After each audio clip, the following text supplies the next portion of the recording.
Hello, everybody. Welcome to Nintendo Expansion Pass here on Boss Rush Games. I'm your host, enlightened and excited ADV. Joining me is the one, the only bossman himself, Mr. Corey Dirrig. Hello, good sir. Hello, we're back doing the thing. Doing the dang. We're doing the thing. How's it going, Ed? It's going good. Great.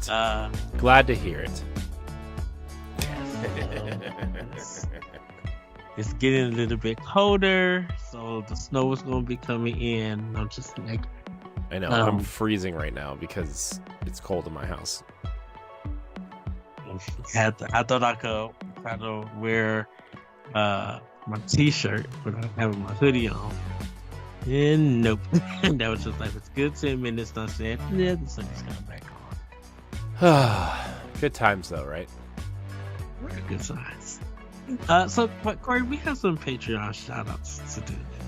We do. So, yeah, if you want to support Nintendo Power Block and Expansion Pass, you can head over to Patreon, patreon.com/BossRushNetwork. Patreon is a monthly subscription-based service where you can support your favorite creators and get perks at specific tiers. We currently offer 2 tiers with more to come. The $1 early access tier, which grants you early access to 5 of our podcasts, and our most popular tier, the $5 Patreon producer tier, which grants you early access plus a Patreon producer credit shout out across our family of shows. So without further ado, our Patreon producers for this episode of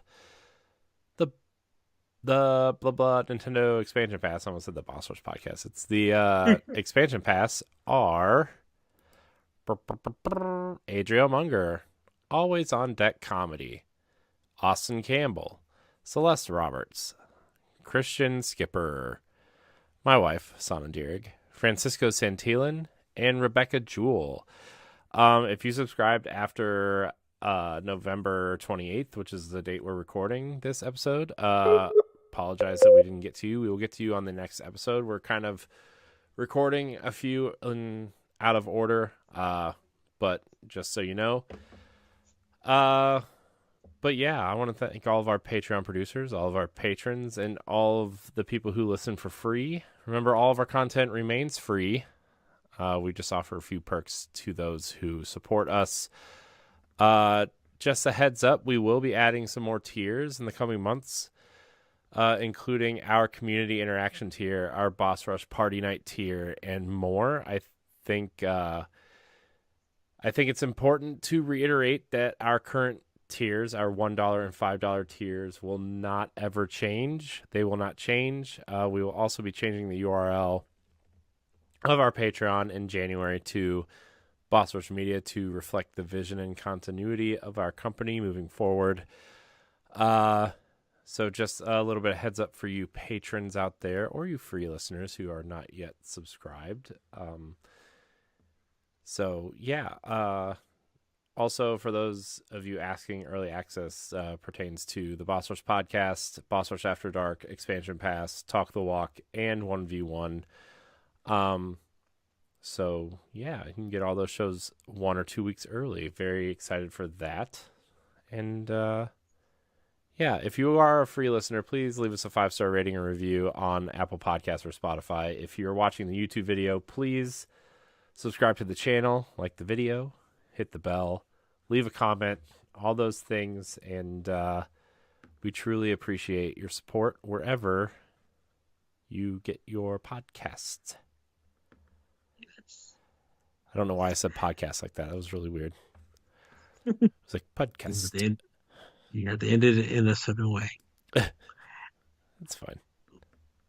Well, Corey, I said I had a surprise topic for you. You did. I don't like surprises. You know that. Well, it's that's why I don't tell anybody when my birthday is or what anything else important. I hate surprises. Oh, wow. But the surprise is that, it's 2022, and Nintendo has released 3 games that ended in 3. Bayonetta 3, Splatoon 3, and Xenoblade Chronicles 3. Mm-hmm. And they each have did something very successful they did the numbers that we didn't expect that they would do, but just really good numbers. And I kind of wanted to ask you, has there ever been a sequel um from Nintendo that you actually enjoy, that you really wish more people play? Yeah, Mario 2. I mean, I know that's like a cop out answer, but I think there's a lot of sequels actually that I think are better than the original that I don't Mhm. think get a lot of love. Uh, Mario 2 USA. Uh, for those who don't know, it was a reskinned version of Doki Doki Panic, which was a platformer in Japan. They reskinned it over here because nobody knew what Doki Doki Panic was, and probably Mhm. wasn't going to sell to an American audience in the 80s. But also, uh, a lot of people in Japan thought that Mario 2 the real Mario 2, quote unquote, was too hard for American Yes. audiences. So they reskinned Doki Doki Panic into Mario 2, which I think we got a lot of iconic things out of that, right? Like the Luigi flutter jump and the turnips and the Shy Guys and Yes. Birdo and uh, Wart, right? Like I know I'm only half kidding. Wart's not that iconic, but he's iconic to people who played Mario 2. Everybody wants Wart to come back.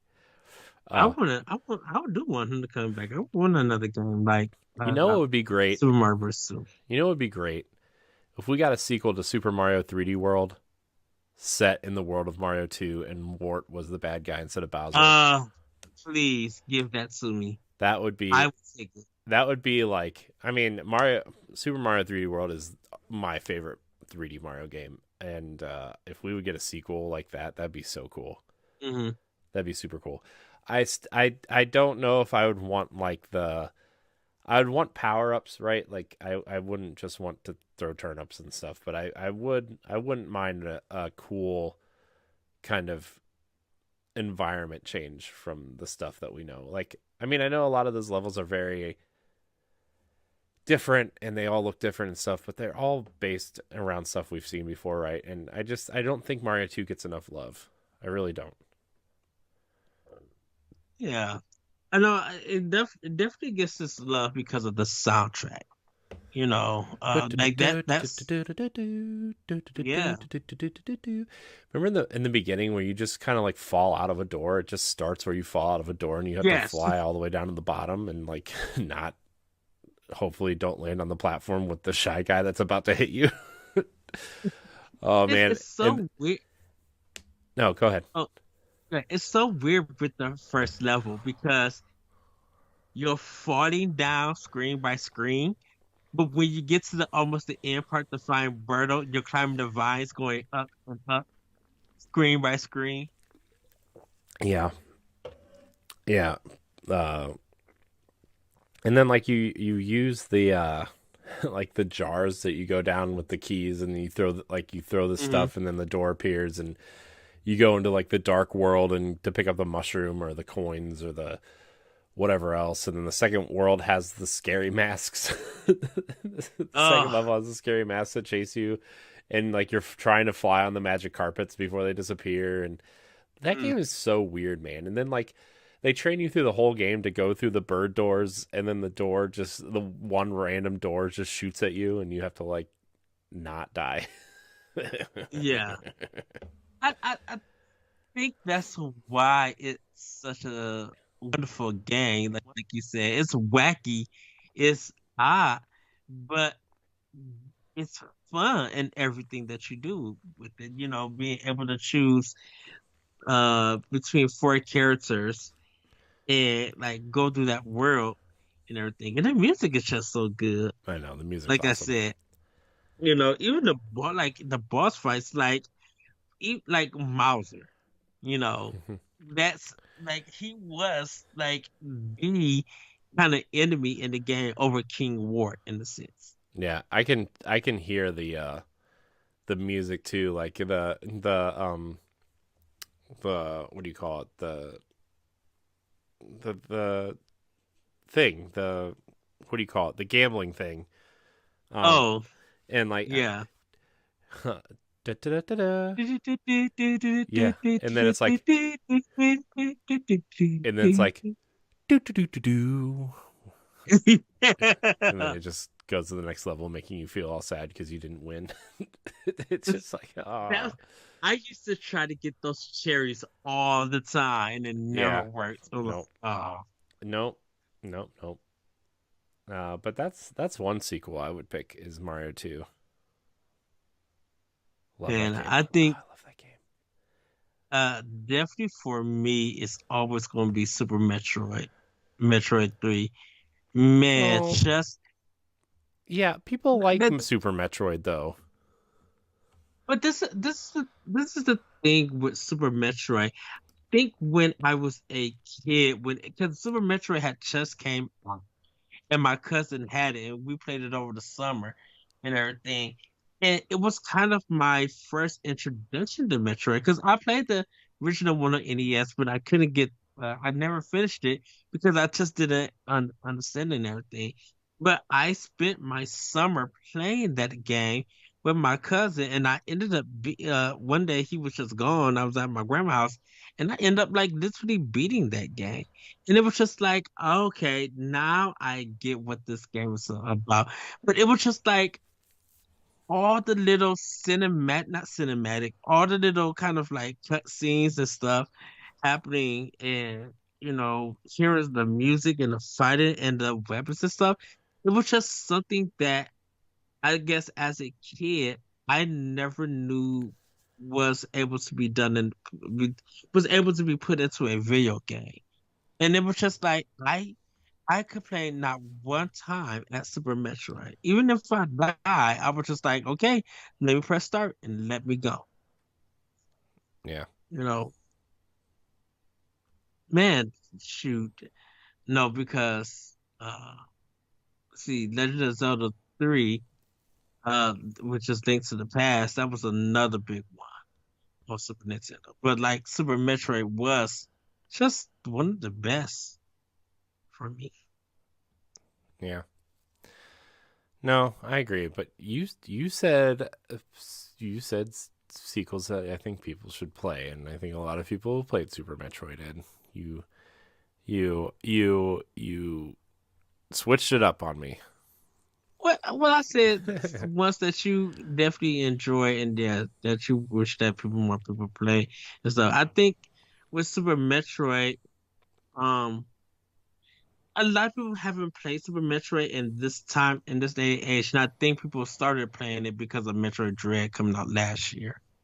So, um, I think that's one of the ways that people were just getting back into it and probably wondering why it's on so many top 100 lists of games, regardless of where it plays at and stuff. Hmm. Yeah. Um. Let's see now. What other sequel would I like people? I mean, I would really like people to play Super Mario 3D World. If I'm completely honest, I don't think enough people have played that. Yeah. Also, the new Super Mario Brothers U game for Wii U, also very good. Mhm. What other sequels, man? Uh, I'm trying to think of like obscure sequels that people may not have played or that were weird. Um, man, what do you have another sequel, Ed? I mean, I guess like I don't think Majora's Mask gets enough love. Mhm. Um, I think there's a lot of revisionist history on that game, but I don't think I people really played it when it came out. I think people started playing it when it came to Switch Online. Um, it's just that timing thing. And maybe I need to go. I definitely need to go and play through it because of some stuff for next year that we're going to be doing with the Zelda series. Yeah, Um, which we should probably start over Christmas break. Just throwing that out there. yeah. Um, Um, yeah, I would agree. I think Majora's Mask. hmm. They didn't like what you were about to say about Majora's Mask, so they silenced you. I really feel like that game needs to be a remake. so bad. See, I think if they do like I know it's probably not going to happen for a while, if at all, but like I think if they do an Ocarina of Time remake, I think they need to remake Majora's Mask also, like, and package them together. Yes. Yeah. So Yes. your face is frozen in either deep thought or constipation. Am I moving now? Am I still stuck? No, you're stuck. You need to turn your camera off and turn it back on. Oh, dang it, Skype. Come It's on Skype. now. Look, I know we've been having some recording issues, everybody, especially for this show, but um, side tangent, and I guess we'll talk about it on Power Block tomorrow, which is probably a couple weeks ago by the time you hear this. But we are going to probably start recording either via Zencaster or through Riverside FM, which is similar to Zencaster. We'll see, just so we can get our audio and video quality up and skip our and kind of take a break from the live stream stuff, just because Mhm. we don't draw a lot of viewers on the live stream, and I would rather our video and audio quality be better for those listeners, since we get much more of those listeners as opposed to the live stream stuff. So yeah, but that'll probably start this week or next. Anyways, continue, Ed. Sorry, you were talking about Majora's Uh, Mask. yeah, it's just the time mechanic for that game for me. So I just need to sit down and literally dive in to play it and stuff. Mm-hmm. Yeah, Um, I do have another but yeah, sequel that people should play, Ed. go ahead. No, well, are we done talking about Majora's Mask? Yeah, we are. Because I just, well, I have one more thing to say about Majora's Mask. I think Yeah. that game does a lot of interesting things with time Hmm. management and puzzles and stuff, where like the entire game is basically one giant puzzle if you want it to be, right? Like you have to Yes. know where people are on certain times of day. You have to talk to people in a specific order on certain days. The mask, like trading all the masks before the end to get the Fierce Deity mask, is also like there's a lot of cool things in that game. And like when I had time to sit and play it, and like I think if I played that game now Hmm. as opposed to when I did, I think I would hate that game because it would stress me out like beyond belief. But I really loved it when I played it. Of course, I was like 12 or 13 and had all the time in the world and no friends. So, you know, I mean, I beat it 100. I bought the guide and beat it 100% in a weekend. So, Mm. I mean, I Wow. mean, I had a lot of time. Wow. I didn't have any friends. Okay. But yeah, Majora's Mask is cool. I think if they ever do remake Ocarina of Time, they're gonna have to package Majora's Mask with it, though. I just think Hmm. that they need to be a package at this point. Yeah. So, uh, which to be honest, I would actually just take the 3DS versions and port them to Switch and call it a day. Oh, I think between worlds, please, Nintendo put that on Yeah, Switch. yeah. I will Which, replay that in a heartbeat.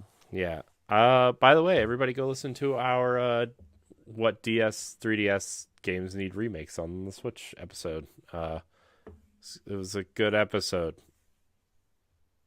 Yes, it was. uh, like I said, we're recording all these out of order.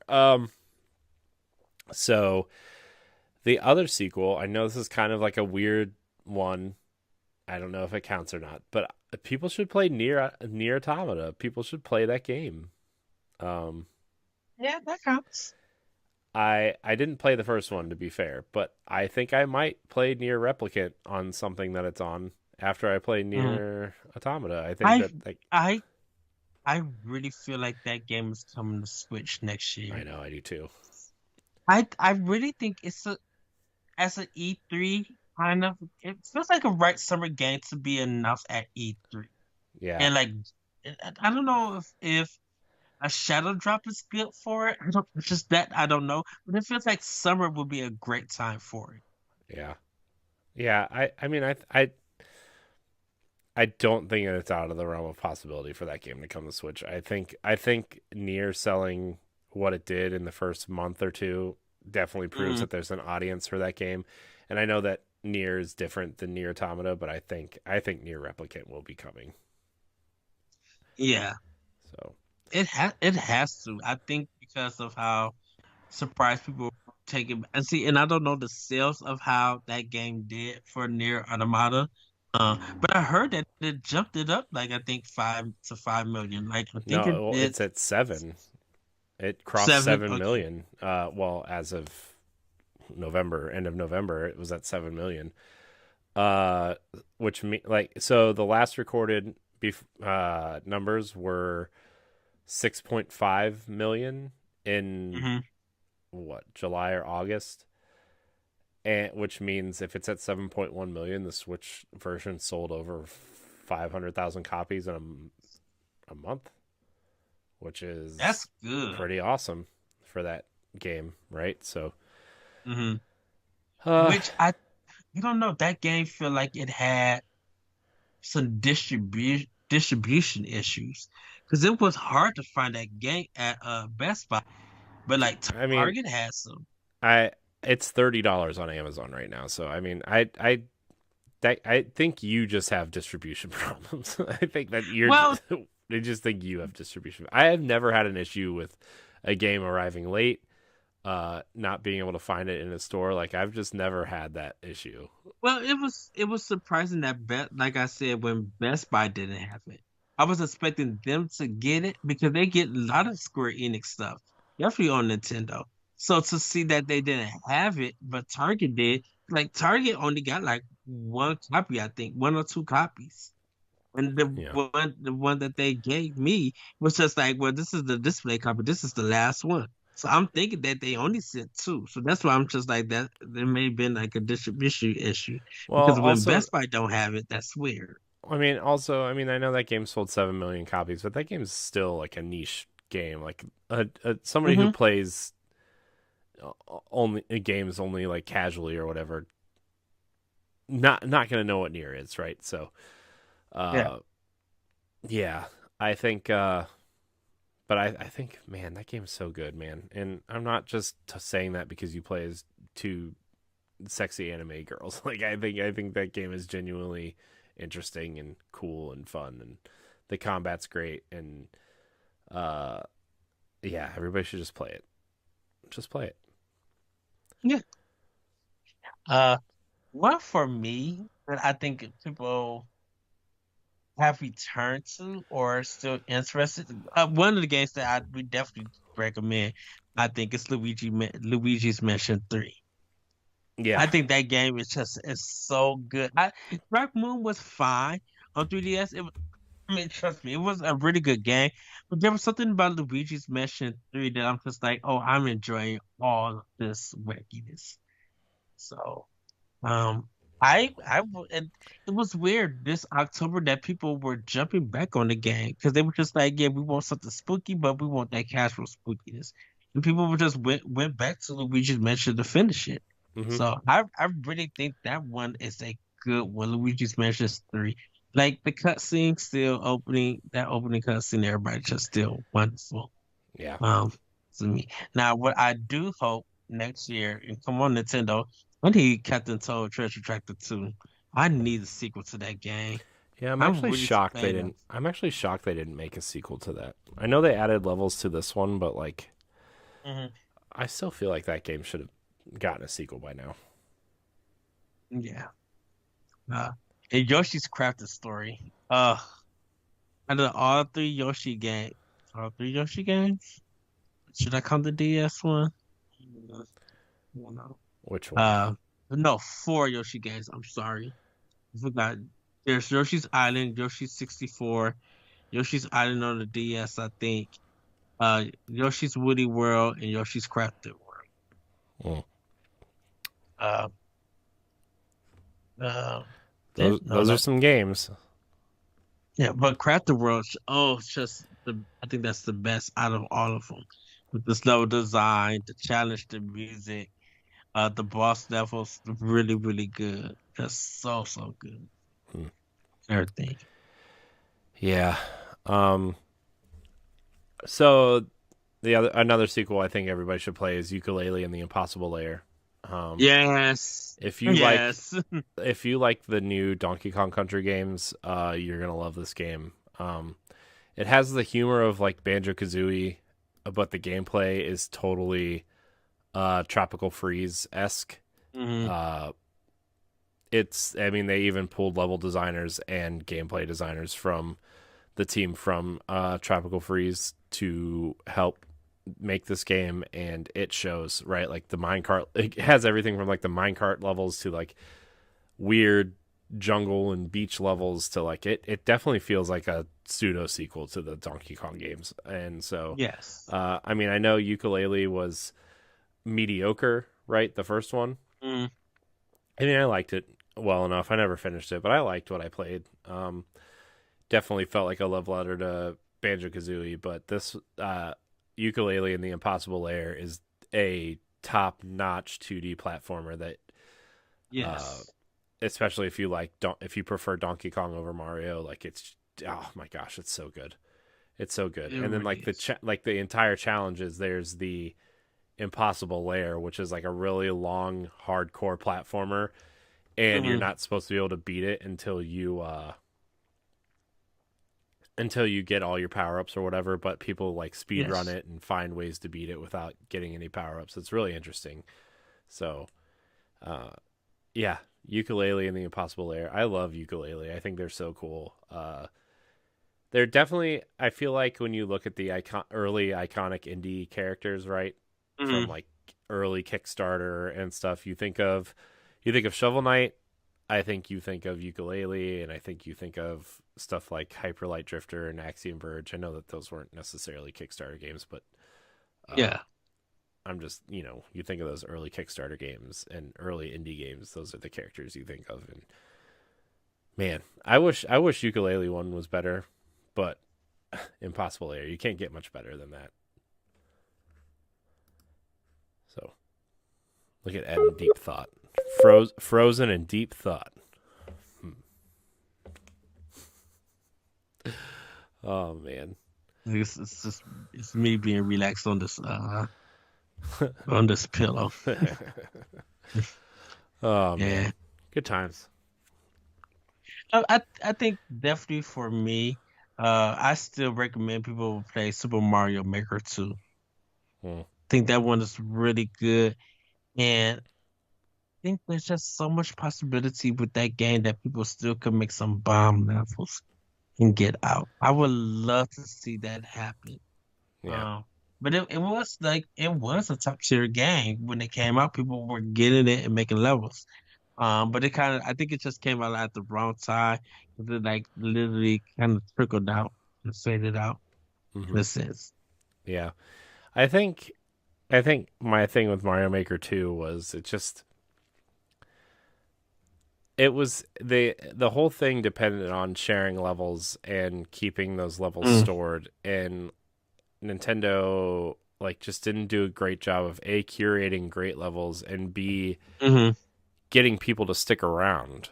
I Yeah. mean, I think the thing with the first one is at least Nintendo had Miiverse and the Miiverse channels where people were posting levels and, oh, hey, if you didn't catch my level on the game, here's my level in Miiverse. You can check it out, right? And we had some stuff with Discord for a little bit that kept us going when that game came out, but like Yeah.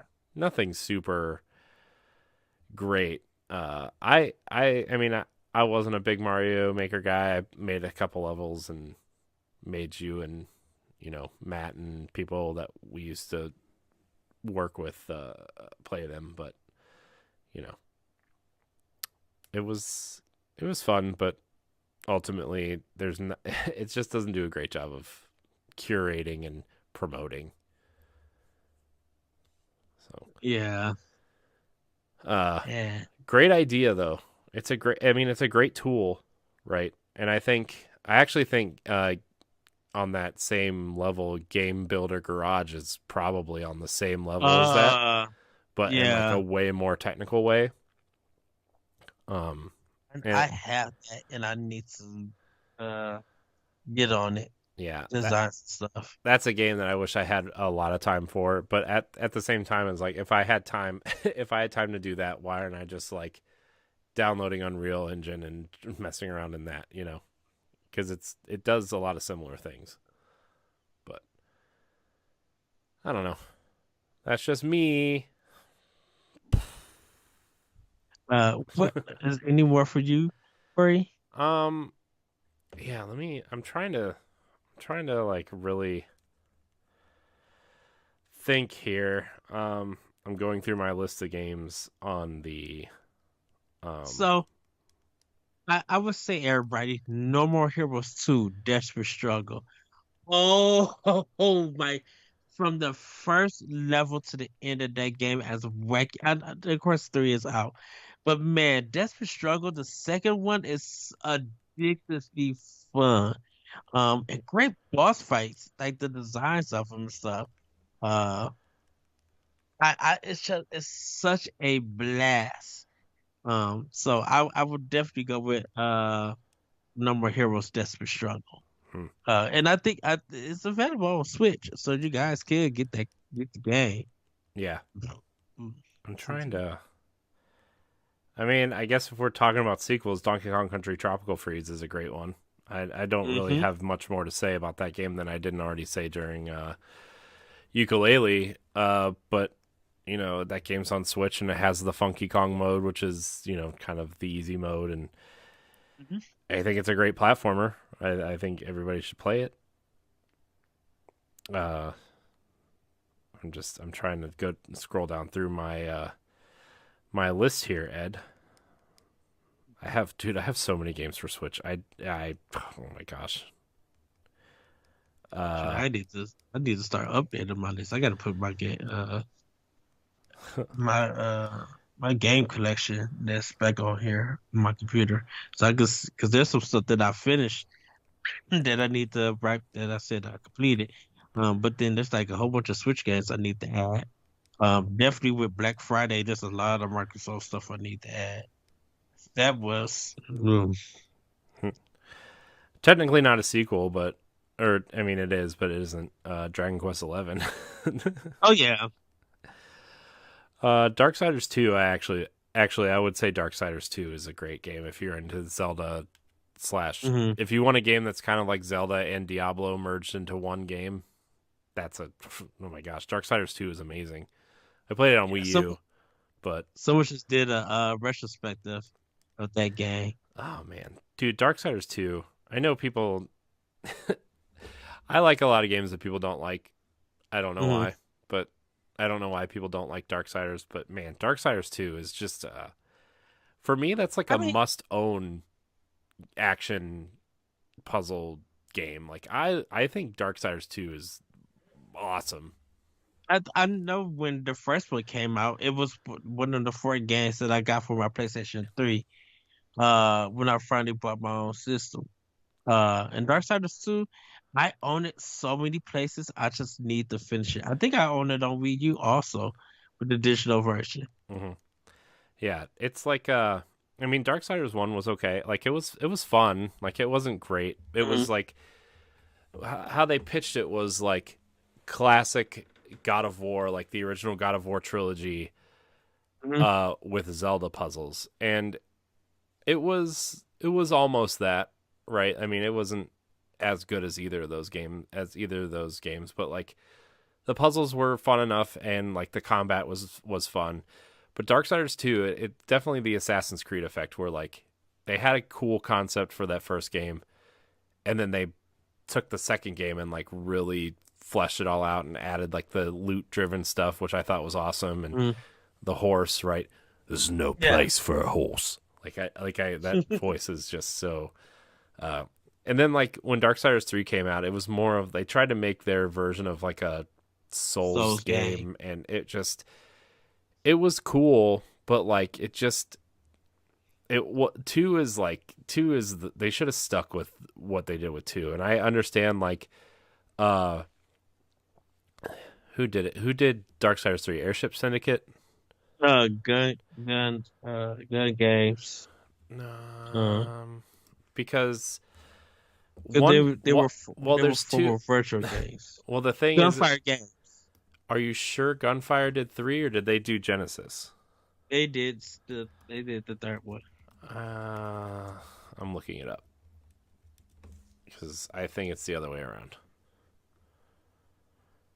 Darksiders 3. No, you're right. Gunfire Games. So Airship Syndicate must have done Genesis. Um, Mhm.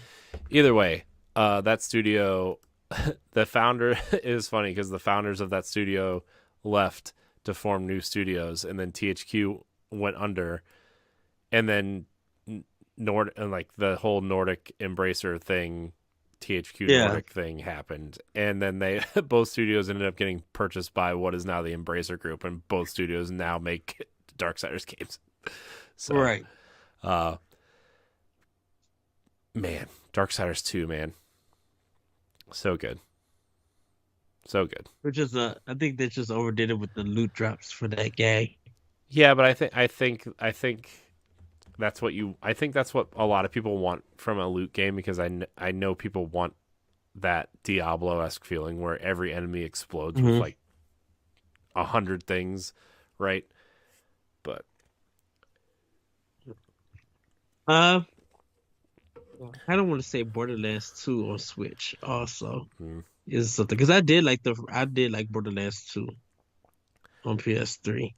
I man, Borderlands is a series that I should love with my love of Destiny and shooters and stuff, and I just cannot Oh, get into Borderlands.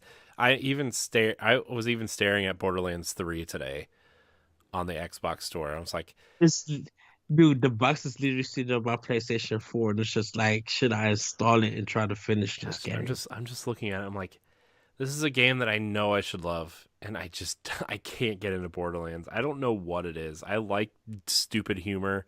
I like Hmm. the art style. I like Destiny and loot game, like the loot based shooters. I don't know what it is about Borderlands that I just can't get into, and I wish I did. I really do. Especially on Switch, man. That would be like my whole thing is like I want Destiny on a portable device so I can Yeah, just sit and play it. Uh, but man, which reminds me, man, I haven't even got the chance to check the eShop deals. I need to hook up my Switch and check it out hmm. to Oh, see what Ed, snacks. we forgot about one of the best sequels, Rayman Ah, Legends, yes. with the music levels. Oh my gosh, the Oh, music levels are so good. so good. Oh man, that game, like that, the art style, and man, I wonder what that game looks like on an OLED. I haven't even tried it. Oh, that art style is bonkers good. Yeah. I'm really curious to see how Rayman plays in Mario Rabbids because that expansion is coming next year. Ooh. No yawning, Ed. You got to survive for Another 7 more minutes, Ed. another game that I need to open and start playing. Hmm. Digital's the way to go, man. Got my physical, baby. Gotta have that physical. I mean, I do too, but I See? also. Here's the thing: I buy a free game physically, and then when I decide I want to play it, I buy it digitally. That's my new Digitally. plan. Yeah. Which is funny that we speaking about digital science entry. I was listening to no, Newsway on YouTube, and they were talking about how when Switch first came out, people were wondering how they were going to buy SD card because it was like $200 for like a 200 gig card or something. I And know. now like you look on Amazon, there's like a 512 gig one for like $40. I know, dude. The 1 terabyte one was $99 on sale this weekend, and Oh, I, nice. I almost got it, and then I didn't Mm, because I'm trying to save for a PS5 and a nicer OLED TV. yeah. I think I think the micro SD card people were able to save up and buy some of the big ones because it was just like if my card is filled up, I'll just put a new one in and buy more games for it. And it's crazy that they were doing that. Yeah, I mean, I have a 512, and I know I own like probably 10 times as many games that people should own ever on the Switch, right? But like, I don't know, man. I like to scroll through the games and just look at them, and I wish I had more room to do that. Oh, Shoot, I get to where I start want to put them in the folders on Switch. And then be like, hey, I already did this. But sometimes I wish they made that folder thing a little bit easy. Because sometimes I'll put one game in and then I'll put that same game or something else and just be like, I thought I already moved this. And then realize that I did move it twice. So, okay. One more game, Corey. Let's do one more oh, game. one more game. All right, so I'm scrolling. Let me let me find one here, Ed. Let me find one Uh, for you. Hey, remember that game Hook? We were hooked on for like 2 weeks. yes. That game was so Another cool. game. Yes, I just gotta get to the puzzles, figure it out and see how play around with it. Oh Yeah. man, that was so cool. That was so fun. Oh, I I I would say, um, Hybrid Warriors: Age of Calamity. I would definitely recommend people playing. I know it's a Muso game. People don't care about them, but that soundtrack, that gameplay, that story, it's just so good, man. It really is. So for me personally, Hyrule Warriors Age of Calamity, I would recommend. Man, just going back there and it's like it really feels like you could play $200, 200 hours in that game and still feel like you haven't did everything. And it's such a great game. Shout out to Nintendo and Koei Tecmo with their relationship and intelligence system. Um, but even in I should say the Zelda team also. There's those Warrior games on Switch, mind you. I'm not talking about the DS one of Hyrule Warriors. I are you know sure? that game was a mess. But oh, shit.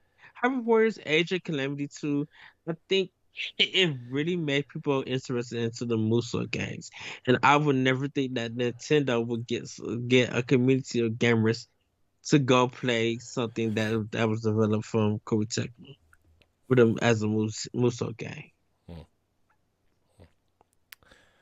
Well, Ed, the last sequel that I'm going to pitch here is South Park: The Fractured Butthole. Uh, Speaking of mature content, like we talked about on the last episode of Expansion Pass, that game, dude, those South Park games are so good. Like if you like Paper Mario but want really crude humor and you're a fan of South Park, that's essentially what it is, right? It's basically Paper Mario Yeah. but South Park, and they're not very long. I think the first one's about. I think you can finish it in about 15 hours. If you're 100%ing it, you're 25 hours. The second one is a little bit longer. I think 20 to 30 hours. I think is the second one. But like, man, it is. They are so funny, and so just corny and cheesy and fourth wall breaking. It's just so fun. Those games are fun. Uh, Yes. I mean I haven't laughed that hard at a game maybe ever. Those two games, and they're both on Switch, and I think people should play them, and they're on sale all the time, including right now. I think I think you can get both of them for under $20. So I may have to give it a try. do you? Uh, But here's the thing: do you like South Park? I enjoy South Park. Yeah, Then I do. do you like Paper Mario? I love Paper Then Mario. You then know I th- love Paper Mario. then you're gonna like it. I mean, that's what it is. It's Paper Mario with South Park characters. I have to treat it as a journal stick with this game. So Because I have it for PlayStation 3. No, Xbox One. just get one of them. Who cares? Just buy it on Switch. I'll probably buy both of them on Switch. Buy them on They under Switch. $20. Just buy them on Switch. Okay, I would do that. So, Well, everybody, that's gonna be it for Expansion Pass. Uh, Corey, thank you for coming in with some games. Uh, I and didn't come with any everything. games. Ed told me this was a surprise episode, and I think we did pretty well.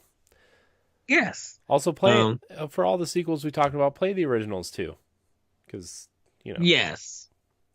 why not? Especially Yeah. South Park, because they're meant to be played back to back. Borderlands, yeah, you probably skip the first one. Um, Dude, I literally and see. I know we're going to be talking about 3DS, and I know I didn't put this game on my list, but I really want to be playing Fire Emblem Awakening. mm, I the gameplay and it's more for the story and the cutscenes and some of the characters I want to just revisit, and I feel like Switch would be such a system to do that. yeah, yeah. You know? I mean, I think I think at some point we're gonna start seeing those games come over. Some 3DS and Wii U, like the rest of the Wii U games, some Wii games, some 3DS games. I think as we draw closer to the, I don't want to say the end of the Switch life cycle, but Mm. they Nintendo's been so good at filling the gaps with ports and remasters and remakes that I mean, I know we're getting a Fire Emblem game next year, but I think maybe next fall you could see some sort of something from that. So, anyways, continue. Sorry. No, no, you're right. You're right. But everybody, that's gonna be it for Expansion Pass. Corey, where can we find you? You can find me at I am Corey HG on Twitter and Instagram. You can also find me on the Boss Rush podcast on Nintendo Power Block and various other things here on the Boss Rush Network. Yes.